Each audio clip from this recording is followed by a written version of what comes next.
በዛሬው ዝግጅታችን የሮማንያን የከባዱ ህንጻ መገኛ ቦታን እንመለከታለን። አብራችሁን ቆዩ። መገኛዋ ደቡብ ምስራቅ አውሮፓ ከታላቁ ባልቲክ ባህር ደቡብ አካባቢ ነው። በደቡብ ዩክሬን፣ በምስራቅ ሞልዶቫ፣ በደቡብ ቡልጋሪያ፣ በምዕራብ ደግሞ ሰርቢያና ሃንጋሪ ያዋስኗታል። በዚሁ በዛሬው ዝግጅታችን ታዲያ መገለጫዎቿን እየጠቃቀስን የምናስቃኛችሁ ይሆናል። ሀገር ሮማንያን። የሮማንያ መልክዓ ምድራዊ አቀማመጥ የተለያዩ ውበቶች መገለጫ ነው። ከነዚህ ውስጥም የካርፓቲያን ተራሮች፣ ሜዳዎች፣ ጥቅጥቅ ዛፎችና የጥቁር ባህር ዳርቻ ይገኙበታል። ትራንቫሊያን አልፕስን ጨምሮ ጥቅጥቅ ዛፎች፣ የዴኖቭ ወንዝ ሜዳዎችና ዳኖቭ ዴልታ ደግሞ ሮማንያ ገዝፋ ከምትታወቅባቸው መገለጫዎች መካከል በዋናነት ይጠቀሳሉ። ሮማንያ በቆዳ ስፋቷ በአውሮፓ 12ኛ ደረጃን እንደምትይዝም ይነገርላታል። በምስራቅ አውሮፓም ብቸኛዋ የላቲን ቋንቋ ተናጋሪዎች ያሏት ሀገርም ጭምር ናት። 19 ሚሊዮን ለሚጠጋ ህዝብም መኖሪያ እንደሆነችም ይነገራል። በተመሳሳይ ቡካሬስት የሮማንያ ዋና ከተማ ናት። 2 ሚሊዮን የሚጠጋ ኗሪም አላት። ጥንታዊ የኪነ ጥበብ ህንፃዎቿና በታዋቂ ባለሙያዎች የተቀየሱት ጎዳናዎቿ ደግሞ የውበቷ መገለጫዎችም ጭምር ናቸው። የቡካሬስት ህንፃዎች ብዕር ሆነውት ዘመን ከጌጠኛ ድንጋይ ከጥንታዊ ድንጋይም ከአልሙኒየምም እያጣቀሰ ታሪክ የሳለባት የእስል ሸራም ትመስላለች። ዋና ከተማዋ የሮማን የኦቶማን የኮሚኒዝምና የካፒታሊዝም አሻራም ይታይባታል። በአንዱ የጎዳናዋ አቅጣጫ ብቻ የ15 ደቂቃ የእግር ጉዞ ማድረግ የ600 ዓመታትን ታሪክ ቁልጭ አድርጎም ያመላክታል። የሮማንያ ፓርላማ መቀመጫ ደግሞ በዓለማችን ከተገነቡ ህንፃዎች መካከል በክብደቱ ተወዳዳሪ ያልተገኘለት ነው ይባላል። 40 ቢሊዮን ኪሎግራም ወይንም ደግሞ 4 ሚሊዮን ቶን ይመዝናልም ተብሏል። ይህም የምድራችን ከባዱ ህንፃ የሚባል ማዕረግንም አሰጥቶታል ማለት ነው። ይህ ህንፃ በስፋቱም ከፔንታገን ቀጥሎ ለአስተዳደር ስራ ከዋሉ የዓለማችን ህንፃዎች 2ኛ ደረጃ ላይ ተቀምጧል ማለት ነው። አጠቃላይ 365,000 ካሬ ሲሆን 1,000 ክፍሎችም አሉት። ህንፃው ከፓርላማ መቀመጫነቱ ባሻገር ዓለም አቀፍና ሀገር አቀፍ ስብሰባዎች የሚስተናገዱበት በርካታ አዳራሾችና ሙዚየሞችም አሉት።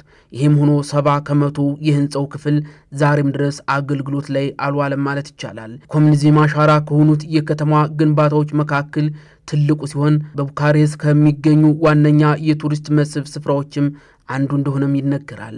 በዋና ከተማ ቡካሬስት የሚገኘው የሮማንያ ፓርላማ መቀመጫ ህንፃ እንደ አውሮፓ አቆጣጠር ከ1984 እስከ 1997 ለግንባታው ብቻ 13 ዓመታትን ፈጅቷልም ይባላል። ለህንፃው ዲዛይን 700 የዘርፉ ባለሙያዎች፣ በግንባታው ደግሞ 100,000 ሰራተኞች ተሳትፈዋልም ተብሏል። ከህንፃው ፊት ለፊት ደግሞ ህብረት የተሰኘ አደባባይ ይገኛል።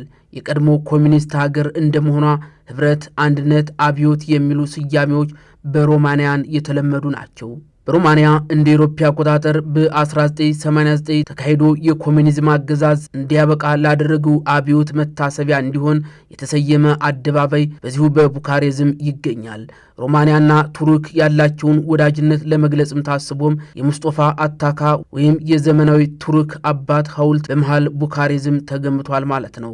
የሮማንያ ዋና ከተማ ቡካሬዝን ሳይለቁ በሐይቅና ጫካ ተፈጥሮን ለማድነቅ ከሻቱም ሄርስትሪው ፓርክ ወይንም ደግሞ ታሪካዊ የተጅመጅ ጋርደን ተመራጭም ናቸው።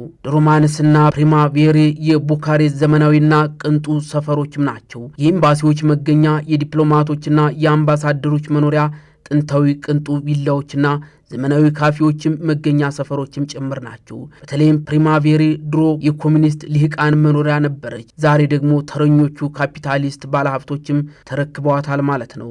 ከምድራችን አማላይ ጎዳናዎች መካከል ዋነኛው የሚገኘው በሮማንያ ነው ማለት ትራንስቫግራን ከቮልሃ የሚያገናኝ የ90 ኪሎ ሜትር መንገድ ነው። አንዳንዶቹ ትራንስቫግራን አውራ ጎዳና፣ ሌሎች ደግሞ ዲኤን 7ሲ ይሉታል። እንደ አውሮፓ አቆጣጠር በ1974 ነው የተገነባው። በካፒቲያን ተራሮች የደቡብ ጫፍም ይገኛል። መንገዱ የአካባቢውን ውበት ብቻም ሳይሆን ሮማንያ ኢንጂነሮች የምህንድስና ጥበብም ይመሰክራሉ።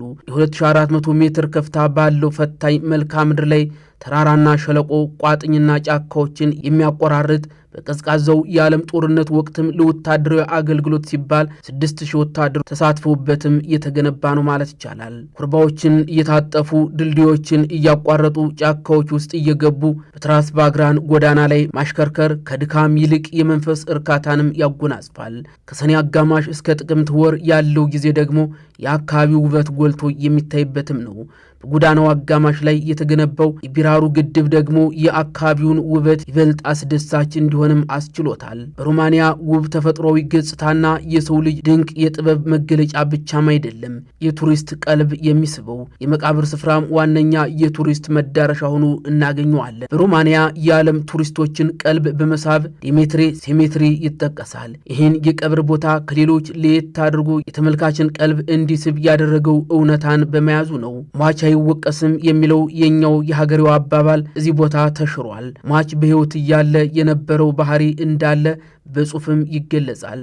ደግ በደግነቱ መጥፎም በክፋቱ ሞቶም ይታወሳል። በሮማንያ ከኬጅ እስከ ዩኒቨርሲቲ ያለው ትምህርት በነጻ ይሰጣል። በኢንፎርሜሽን ቴክኖሎጂና በምህንድስናው ዘርፍ ሮማናውያን ጥሩ ስምም አላቸው። በሕክምናው ዘርፍም ዓለም አቀፍ ተማሪዎችን ተቀብላ ታስተምራለች። ሮማናውያን በሮማንያ የሚገኝ የትምህርት ማስረጃ በአውሮፓ ሕብረት ሀገራት ተቀባይነት አለው። ሕክምና በሮማንያ ለዜጎች በነጻ ይሰጣል። ሮማንያ የአርብቶ አደሮችም ሀገር ናት። አርብቶ አደሮችም ታዲያ አንደኛው ሀገር ከቦታ ወደ ቦታ ለእንስሳት መኖ ፍለጋ እየተንቀሳቀሱ የእንስሳት እርባታንም ያከናውናሉ ማለት ነው።